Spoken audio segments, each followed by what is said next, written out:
So let's get started like we normally do. Short period of bell meditation. So please, wherever you are behind your avatar, get into a nice meditation posture. And as I ring the Ching bell, I want you to focus on the sound of the bell. You're going to get distracted. Happens to all of us. When it does, I just want you to gently remind yourself and go back to focusing on the sound of the bell. The idea is get that deep listening going, get that concentration going, so we can all absorb some Dharma. All right, give you a moment, get into a nice posture, and we'll begin at the sound of the bell. All right, so meditation posture, focus on the sound of the bell. Here we go.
I go for refuge to the Buddha, the teacher.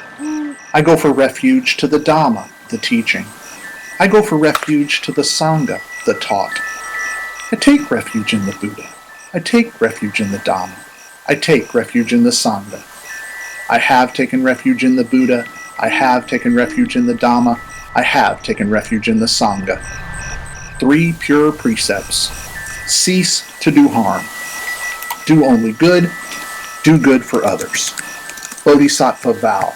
However innumerable all beings are, I vow to lead them all. However inexhaustible my delusions are, I vow to extinguish them all. However immeasurable the Dharma teachings are, I vow to master them all. However endless the Buddha's way is, I vow to follow it completely. Swaha.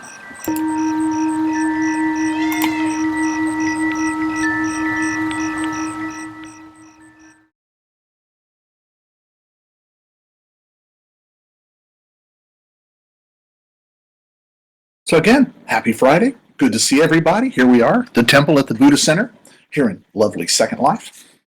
Excuse me.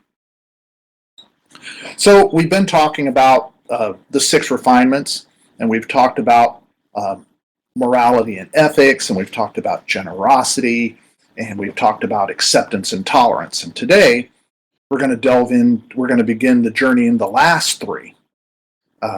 The first 3 are widely considered practices that lay people can delve into, can practice, can walk that part of the path. And that's pretty understandable, right? It's morals, its generosity, and its acceptance. But there are some traditions, if you will, that think that the final three, which are vitality and energy, meditation and wisdom, take much more practice and time and concentration and all that, that they seem to take it away from the ability of the lay people to do these practices. Well, I think that's bold. You guys are just as capable of doing these practices as anybody else. Because there's always different levels to practices, right?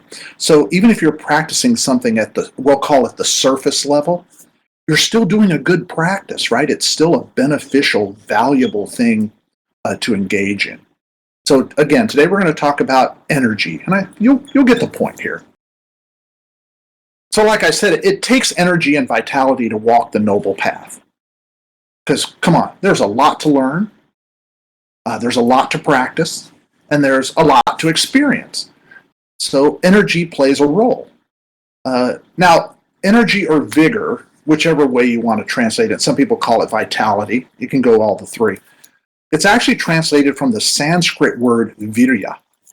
And that is a concept straight out of the culture of the warrior in early India. Right? In India, like long before the Buddha's time. Energy, from the Indian view, of course, denoted the physical power and the strength and the courage that came with the warrior heritage. Well, we know Sakyamuni, right, our Buddha, Siddhartha, he was also trained as a warrior. So this was something that he would have been very familiar with, is this ideal. Now, in the later Sanatana Dharma texts, it evolved into the skillful means and energy needed to achieve the highest of spiritual goals. So this is still within the Hindu belief system, if you will, of the Buddha's time. And early Buddhist texts spoke of the Buddha as Virya, one who is victorious, the spiritual warrior whose efforts could change the world. Pretty dramatic. And that evolution brought this new meaning to the word Virya, which is energy of accomplishment, the energy to apply a no-surrender commitment so we can find refinement. No-surrender commitment. Has a nice ring to it. Hello, Hannah. So here we can think of what we're talking about throughout this Dharma talk, is we're looking at it as energy of accomplishment. Because we want to make it on the path. We want to do what we need to do. We want to progress and get better at it. Now, the earliest Buddhist texts, and these are Mahayana texts in particular, state that the path of the bodhisattva in training is one that can be achieved by anybody, layperson or monastic, as a result of their realization of their own Buddha element or Buddha nature. So this is where the path to the bodhisattva in training begins, with a little energy, right? It's a realization that's possible only through an energetic engagement with the Dharma. So to be a bodhisattva in training, you can't just like float along, right? You actually have to do things. You have to make things happen, especially for yourself. So with that ideal, it becomes logical that while some training and knowledge in the refinement of energy and vitality may be in fact more advanced as you go on, it is up to the practitioner to seek it out and to practice it, and through their own experience, and of course with the mentoring of a teacher, determine its efficacy or its value in their moment-to-moment lives. It is where the ideals of the Dharma meet the realities of human existence. So I want you to just take just a moment and think about how difficult it is to do just the normal things you need to do within, your life when your energy level is low. Right? When you kind of got that sense of ennui and you just don't have the verve, the pop to get out there and do something. Think about how that feels and how that affects you. We want to get past that. We want to be able to have the antidote, if you will, to that. Traditionally, Human energy is said to reveal itself in two forms, from the body and from the mind. And there are a host of texts that promote practices to strengthen the mind. You see it all over Buddhist texts. Work on the mind, control the mind, look into the mind. But very few mention any physical practices. Like we were talking earlier about meditation before we started, sometimes that's really the only physical practice that some traditions offer, is the sitting and the posture.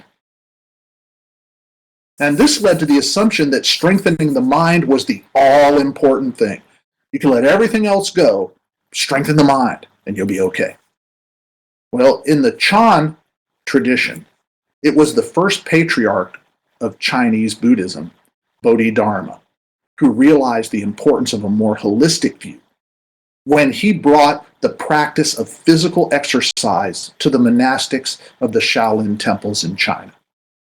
So I picture Bodhidharma, big goggle-eyed guy that he's depicted as showing up at one of these temples and seeing all this stuff going on with the mind, if you will, and seeing how overweight and out of breath some of these monks were, and saying, don't they understand the mind and the body have this connection? And they seem to have not understood that. So from Bodhidharma's realization arises then the concept in engaged Dharma of what we call body-mind, right? Both words stuck together, no dash, nothing. Body-mind. And that shows that we accept that to strengthen one, you have to strengthen the other.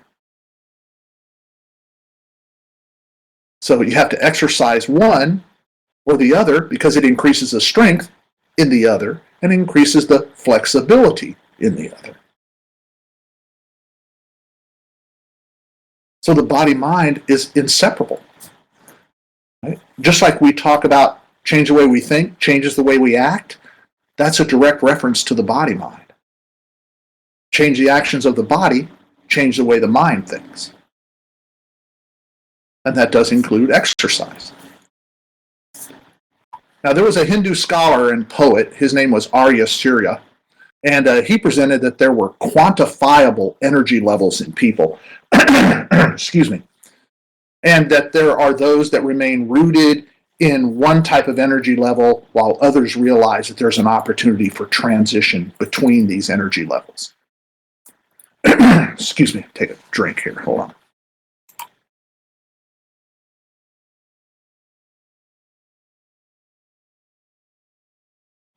All right, I'm back. So here are the three energy levels that Arya Surya was speaking of. Number one, those with such low self-regard that they recognize no possibility of transformation and so cannot even begin a spiritual effort.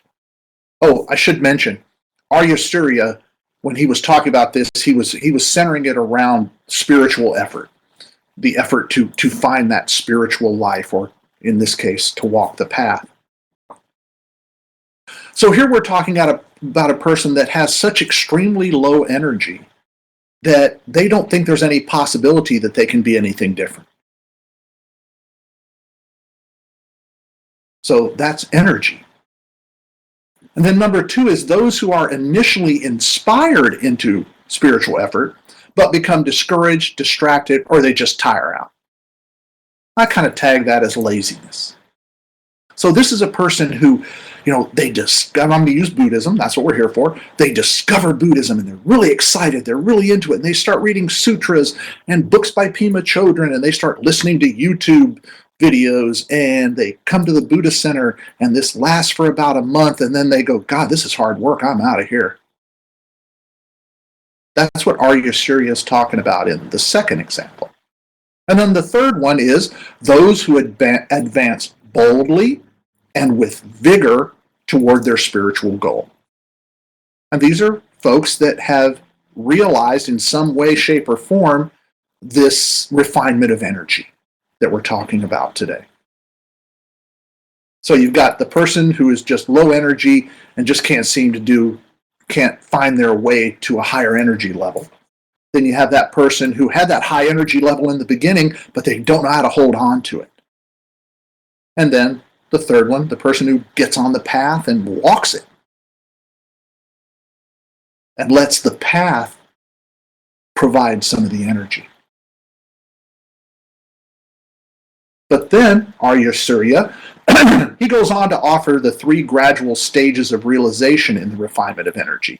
And this is what he termed formal undertakings, but we can just call them practices because that's really what he's talking about.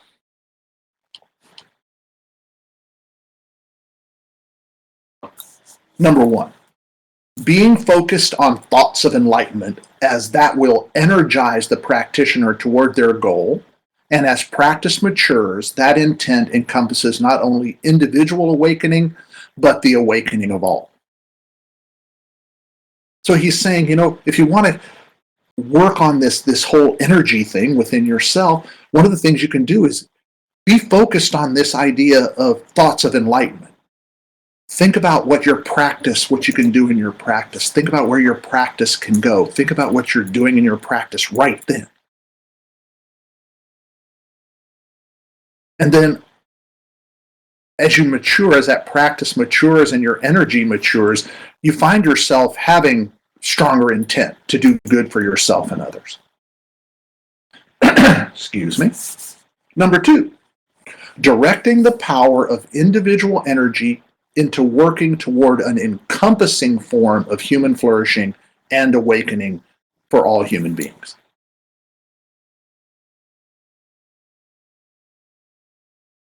We can get on the path and we can find ourselves with lots of energy, and we can find ourselves directing that energy toward only ourselves.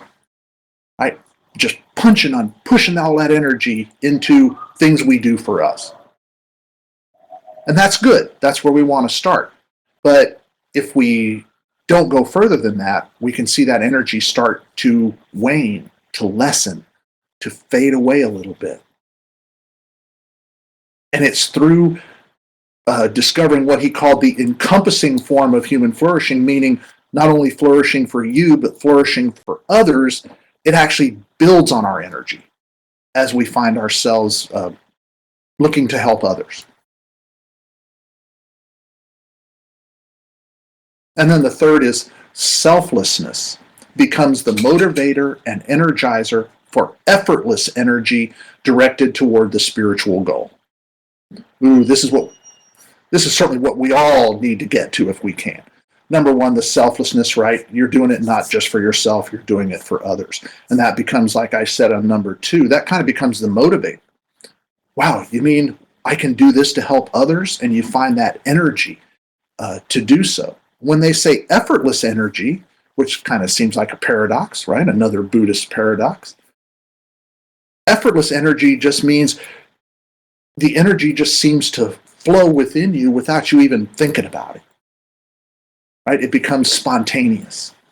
These are the kind of people that you've known in your life that they never seem to slow down. They always have something that they're doing that has value, either to themselves or others. And they have that effortless energy. That's somebody you can look at and try to mimic maybe a little of what they do.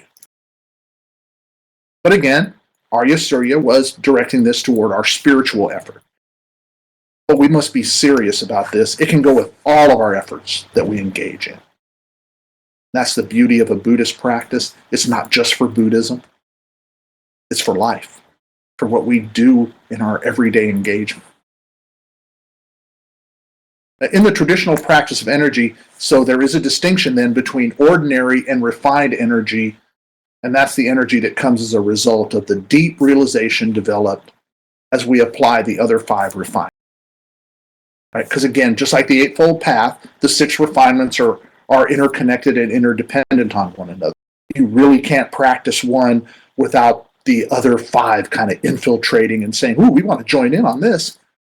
We want to be part of that practice.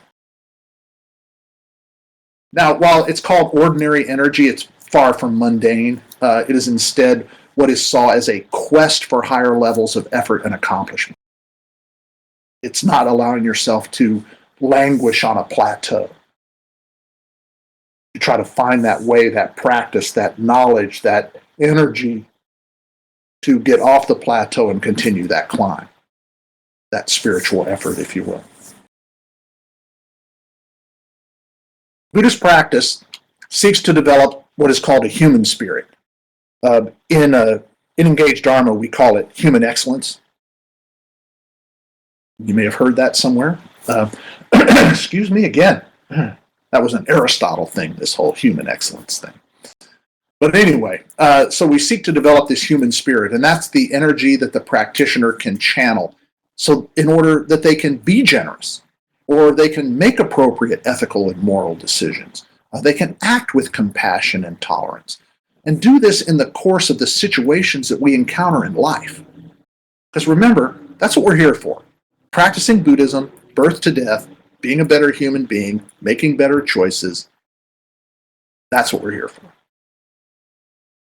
But this is especially needful when any of these things arise as difficult choices. When we get faced with, say, a difficult choice with an ethical or moral decision, it can sap our energy. It can just draw it away pretty quickly. So we have to be able to have this energy of spirit that we can balance that out.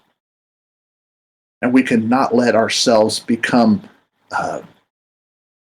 energyless, I guess, from whatever situation we find ourselves in, just exhausted from it. Practice seeks to develop an energy of spirit that empowers one to live constructively for self and for others. And this is a key component that's needed in the life of any Buddhist.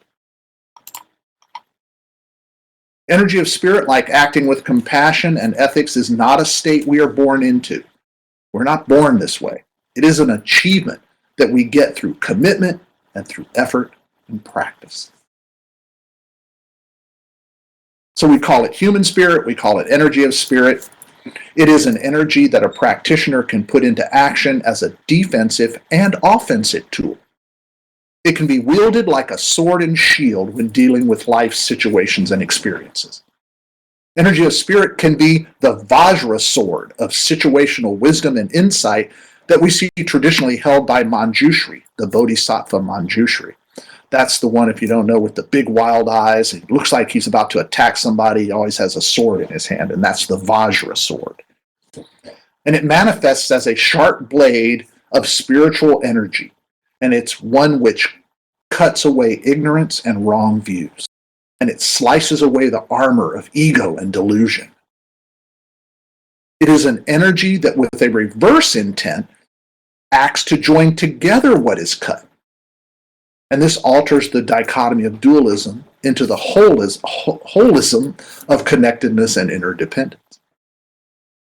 So the Vajra sword is an energy sword. Energy of spirit can act as a shield that blocks the effects of negative habitual reactivity until we develop the mindfulness necessary to apply the Vajra sword, to cut it away. Hello, Holly. Doubt and indecision weaken when one can access the energy of faith in experience and momentum of practice. So that energy of spirit, that can help us with our doubt and help us with our indecisions. It is the spirit of the karmic warriors who first train themselves in the Dharma and then set out to train and to be examples to others. That's us, by the way. That's a finger pointing at us.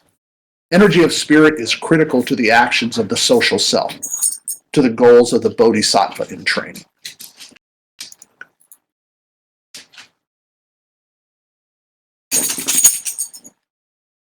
You can look for examples to professional athletes. We can talk about dancers or mountain climbers. We can do this for examples of bodily energy. And there are less realized embodiments of this ideal of bodily energy, like Mother Teresa, for example. Through her whole long life, she stayed active. And then think of the Dalai Lama. He shows tirelessness in the pursuit of human flourishing.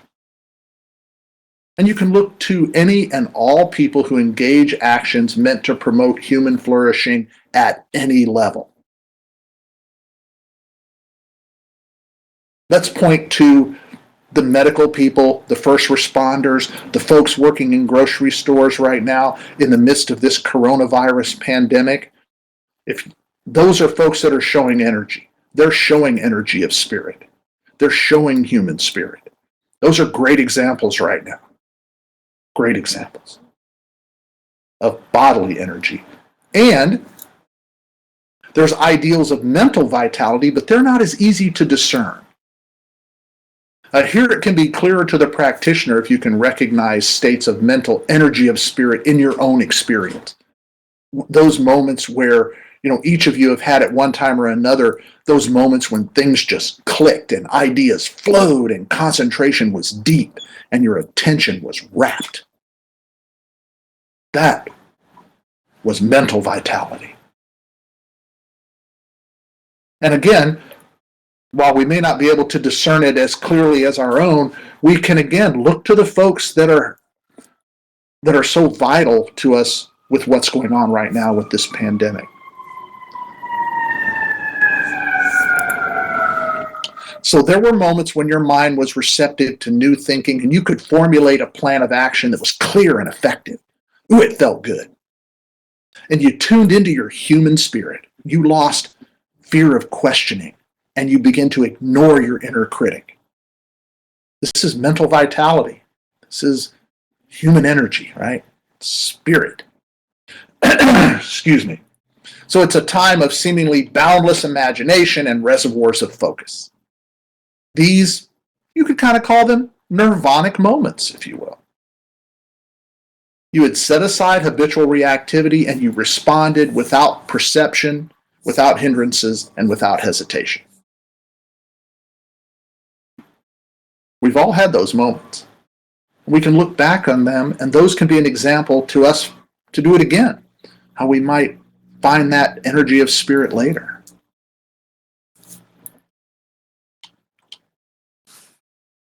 So Buddhists long recognized a dualism between physical and mental energy, but at the same time, holding to the holistic ideal that these energies were interconnected. Energy is not a thing you can grasp, but like the karmic effects of the causal universe, it shows itself all the time, all around you. You just have to be mindful and aware. In your pursuit of human excellence, you've got to develop an awareness of the body. A body made capable of living the life you imagine for yourself. And there must also be a commitment of mental energy to recognize the positive roles that desire, imagination, and passion have in that pursuit. And as well, the negative role that emotions will have if you let them. And this all takes energy of spirit. This takes effort, takes commitment. An understanding of the refinement of energy grounded in wisdom requires a realization that each of us are unique individuals and our potential and capacity different. The actions of rest and the actions of rest and relaxation must also be realized for their importance in the refinement of energy. So let's keep that in mind. Rest and relaxation, those are valuable things in the development of our energy of spirit. Because you got to have a little downtime. All of us need that. You must learn to and practice using resources to their best effect. Energy, like all things, is impermanent. Energy in the sense that it comes and goes. And there will be moments of high energy, and there'll be moments of low energy. Wisdom will guide you to not overdoing it when your energy seems high, so you don't deplete it all, and then find your human spirit at a really low ebb, and find that it's very effective, maybe in moments that you need it. So you realize that along with concentrated focus, there is the need for relaxation as one way to recharge that energy. Energy is traditionally viewed as a practice requiring a higher level of spirituality to realize. Remember I said earlier there are some folks or traditions that think that these last three of the six refinements are just too tough for lay people. Again, I repeat, bull. So it's true that the ideal of energy is more difficult to quantify and qualify. But if that energy of spirit is skillfully redescribed, it makes it more accessible to all of us who choose to walk the noble path. And that begins with understanding where this energy of spirit might arise from, right? Where we might find it. And I have some examples. Got to start out with books. Okay, the start of many people's quest for energy of spirit or human spirit is found in books. Right? Think of how many of you found Buddhism through books first. But it's not confined to books on Buddhism. For example, every couple of years I reread The Hobbit and The Lord of the Rings by Tolkien because these were the first books to energize and strengthen my imagination. So I go back to them because there I find energy of spirit. And I remember that beginning of that energy. Or there's Thich Nhat Hanh's Heart of Buddha's Teaching. Oh, this is a book that renews my philosophical quest for energy of spirit. Rereading that particular book, it just makes me just want to go out and do more. Because it brings back the early moments on the path where that energy was so strong. And then there's meditation, which we kind of went into quite a lot here. The act of meditation should act as a spiritual and a psychophysical recharge, meaning a recharge for the full body-mind, as well as energy of spirit. The Sangha, that's us. When we sit and we learn with the Sangha, we are actually trading energies. You know, at the end when I say questions, comments, and you guys start throwing questions and comments out, you're not only energizing yourself, and I've certainly let you guys know it energizes me, but you're energizing other folks here in the Sangha as well. You know, you guys put out great links for stuff. Well, those links, when people go to them, they're finding energy from it. Right? They're finding some sense of vitality, because if one Sangha member finds it interesting or valuable, well, maybe I will too. Hello, Dottie. And then there's friends and family. The concept of friends and family is crucial to Buddhist practice, and it's crucial to the energy that we can have as we walk the noble path. Because these are the people that want us to succeed, right? They want us to make it on the path. And these are the people who offer their own unique energies to our own. Maybe not Buddhist energy, right? Not the Sangha kind of energy, but the family and friends kind of energy. And you also add to theirs at the same time.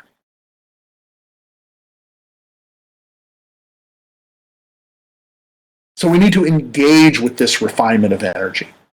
And as a step to realizing the refinement of energy, you must begin to exercise energy just like you do any other skill. You know, just like we talk about generosity or we talk about tolerance. To make energy a habit, you got to first make it an action. So, homework. Weekend's coming up. This will be an easy time. I want you each to pick a task that you just don't like to do, that you really dislike doing, that you really don't want to do. And it doesn't matter what the task is. It can be a task that takes a minute, or it can be a task that takes an hour. You'll know the task. You know, this will be the task that when you find out you need to do it, you go, oh man, do I really have to? You know, look, I'm really tired. Maybe I'll lay down first. Or, you know, gosh, I have to do that all the time. Can't somebody else do it for a change? That's the task you want to focus on. And then I want you to perform that task. Do it. But do it consciously. Do it mindfully. And do so with an energetic attitude and with the intent to be content with doing the task. To go from, oh man, do I have to, you know, this is not so bad. I kind of like doing this. This has value. This needs to be done. So you perform it with a smile. And you perform it with the intent to view this task as deserving of your energy as any other task you choose to do. And as you do that and you have that intent and you start to develop that, I want you to be mindful of the arising of additional energy within yourself. It'll work. It is a viable practice, and you can use it for all kinds of activities. So, going to go over it again. Homework. Pick a task you don't like to do. Perform that task. But do it energetically. Change your attitude. Be content with the task because you know it needs to be done. And do it with a smile. Make it as deserving of your energy as any other task you perform, and then be mindful of how it affects you.